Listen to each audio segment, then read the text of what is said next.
எம்பிசிசி கிளாஸை யாரும் மிஸ் பண்ணிடாதீங்க.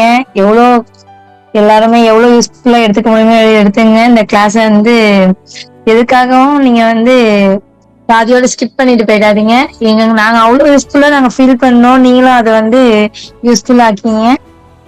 அதுல யூஸ்ஃபுல்லா ஒவ்வொரு விஷயத்தையும் சாரோட வேர்ட்ஸ் வந்து கோல்டன் வேர்ட்ஸ்ன்னு சொல்லுவாங்க பாத்தீங்களா, அதே மாதிரி அது ஒவ்வொரு விஷயமும் ஒவ்வொரு வார்த்தைகளும் நமக்கு வந்து ரொம்பவே மோட்டிவேட்டா இருக்கும். ஒரு மோட்டிவேட்டான ஸ்பீச்சாவும் இருக்கும். அவங்களோட குரலை கேட்கும் போதே நமக்கு வந்து தன்னாலேயே மோட்டிவேட் ஆயிடும் எல்லா விஷயங்களும்.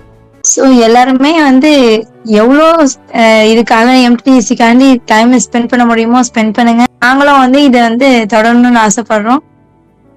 திருப்பியும் நாங்க வந்து சார் மாதிரியே நாங்களும் மத்தவங்களுக்கு இது பண்ணணும், கவுன்சிலிங் கொடுக்கணும், மத்தவங்களுக்கு இது மாதிரி கிளாஸ் எடுக்கணும்னு நான் ஆசைப்படுறோம். இந்த சர்க்கிள்ல போட சொல்லும் போதே எனக்கு முதல் விஷயங்கள் நான் போடணும்னு நினைச்சதே நான் கத்துக்கிட்டேன். இந்த எம்டிசிசில உள்ள ஒவ்வொரு பாயிண்ட்ஸ், இப்ப ஒவ்வொரு டாபிக்கும் நான் ஹிப்னோதெரபி, இனியாகிராம்ஸ், இதைத்தான் நான் ஃபர்ஸ்ட்வே நான் வெளியாகினேன். ஏன்னா இப்போதைக்கு இருக்கக்கூடிய நாலேஜ்லயே நாங்க அதிகமா இருக்குங்கிறத கெஸ் பண்றது வந்து இந்த ஒரு இதாதான் இருக்கு நாங்க நினைச்சிட்டு இருக்கோம், ஃபீல் பண்றோம். சோ அதைத்தான் நான் ஃபர்ஸ்ட் எடுத்து அந்த சர்க்கிள்குள்ளேயே போட்டேன். அவ்வளோ நான் ஹாப்பியா ஃபீல் பண்றேன். Thank you sir.